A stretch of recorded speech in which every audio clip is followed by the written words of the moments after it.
क्या है आपका राज क्रिस जॉनसन? आप दमक रहे हैं। छोटी मछली, छोटी मछली। हाँ, सुना आपको कोका कोला पर चर्चा करते।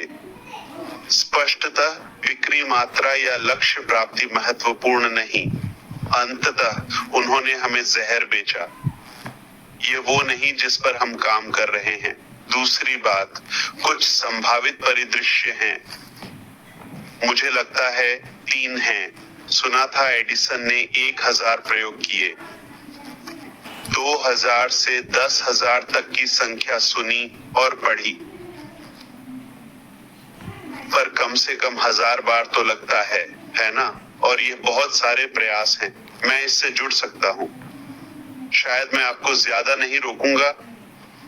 मैं आपको एक छोटा अपडेट दूंगा। हम ऐसे चरण में हैं जहां अज्ञात की ओर बढ़ रहे हैं। यदि आप देख रहे हैं तो संभावनाएं खुली हैं, पर मैदान से बता दूं, हम पीछे नहीं हटेंगे। शायद हम चाहते हैं कि आप हमारी यात्रा के अगले चरण के लिए तैयार हो जाएं। तभी आप समझेंगे हम ऊपर जा रहे हैं, नीचे नहीं।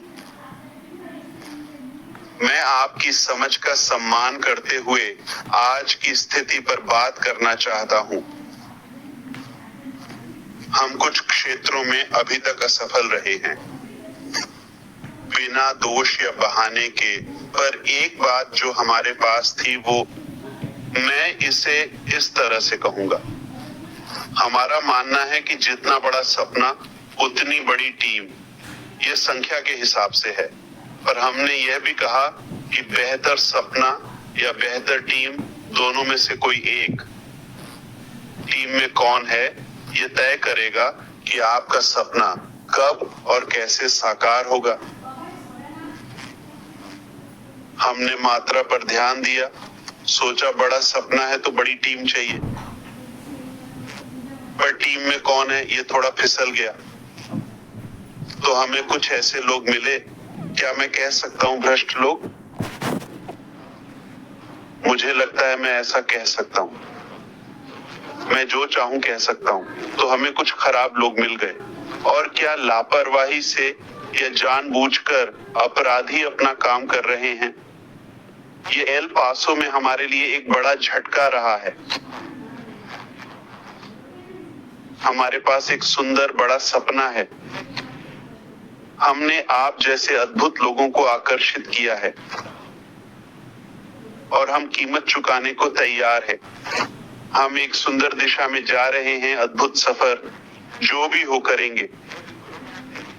पर कुछ लोग, जैसा आप जानते हैं, राह में रोड़े अटका रहे हैं। इस बात को समझते हैं, यह अंत नहीं है, इसलिए बदलाव जरूरी है, जैसा मैं अक्सर कहता हूं। पर अब शुरुआत से नहीं, या पहले कदम से, जैसा हम कहते हैं, आप अनुभव से शुरू करते हैं।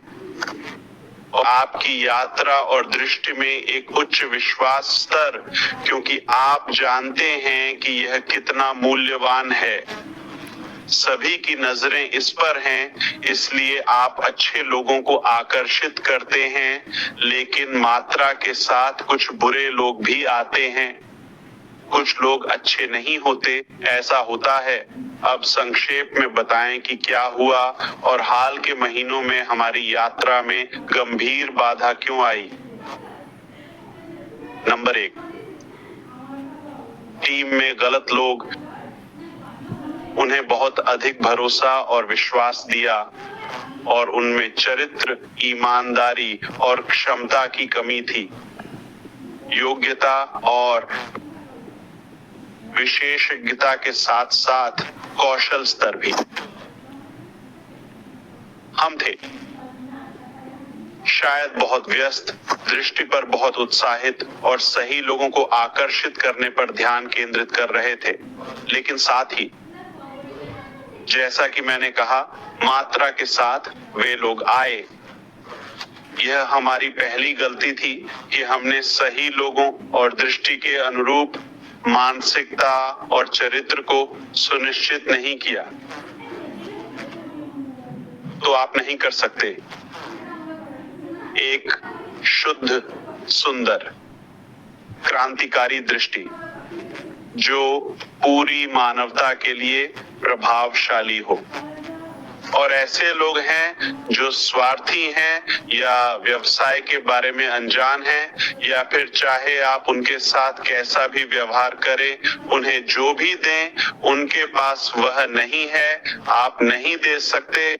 जो आपके पास नहीं है वो मत दो।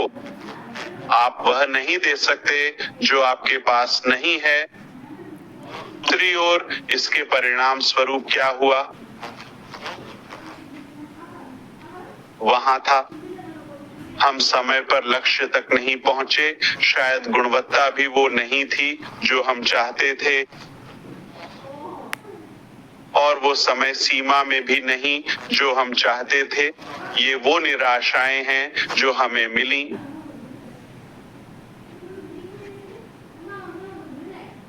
इसके परिणाम स्वरूप बाहरी लोगों के लिए एक खाली स्थान बना। समान विचारधारा वाले लोगों ने अपना जहर उगलना शुरू किया। समझे? तो गलत साथियों की वजह से यह खामी हुई। बाहर से गलत साथी आकर्षित हुए। हम यहाँ से सीख सकते हैं कि हमारे साथ कौन है। ठीक है, उन्हें बेहतर तरीके से निगरानी करें, पर किसी भी तरह से नहीं। मैं आपको यहाँ कुछ दिखाना चाहता हूँ। क्या मुझे संस्थापक कार्यक्रम और आपको शुरुआती चरणों में शामिल करने का पछतावा है? मुझे व्यक्तिगत रूप से इसका पछतावा नहीं है।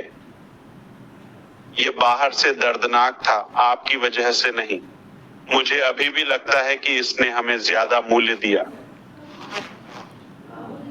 गलत लोगों द्वारा किया गया नुकसान सुधारा जा सकता है, लेकिन जो मूल्य हमने साथ में पाया, आप और मैं, वह अधिक शक्तिशाली है और दूसरे भ्रष्टाचार से ऊपर है, जो किसी बड़ी उपलब्धि के साथ सामान्य है। आपके पास भी कुछ है। बलिदान, यह गुरुत्वाकर्षण का नियम है। कुछ पाने के लिए कुछ खोना पड़ता है। बिना भावुक, सकारात्मक या आशावादी रवैये के। यह नहीं है, ये घातक नहीं है, ये हमें नष्ट नहीं करेगा, ये हमें मार नहीं सकता, और बस ये खत्म हो गया। न ही यह बहाना है कि देखो ये बुरा है, भयानक है, हमें पटका गया, लूटा गया, ये हुआ, वह हुआ। ठीक है, ये खत्म हो गया। हमारे पास नहीं। हाँ, बड़े हमले, चुनौतियां, पर हम उनसे बड़े हैं। हम बड़े हैं, हमारा सपना इनसे कहीं ऊंचा है। भले ही बार बार करना पड़े, हम नहीं हारेंगे। हम जानते हैं विजेता कभी हार नहीं मानते। बस यही मैं आज कहना चाहता था। शायद और स्पष्ट होना चाहिए। मुझे और समय चाहिए। शायद अगले हफ्ते मैं विस्तार से बता पाऊंगा। ठीक है? अगर आप ये संदेश पाएं या अन्य लोगों को बताएं, ये महत्वपूर्ण है। ठीक है, हम जहां हैं एक रुकावट है। ठीक है, पर हम समाधान या विकल्प ढूंढ रहे हैं। हम इस बाधा को पार कर लेंगे। ठीक है, सुरक्षित होने पर मैं अगले कदम बताऊंगा। आप खुश होंगे कि हम हार नहीं मान रहे। हम सपने में और आप में विश्वास करते हैं।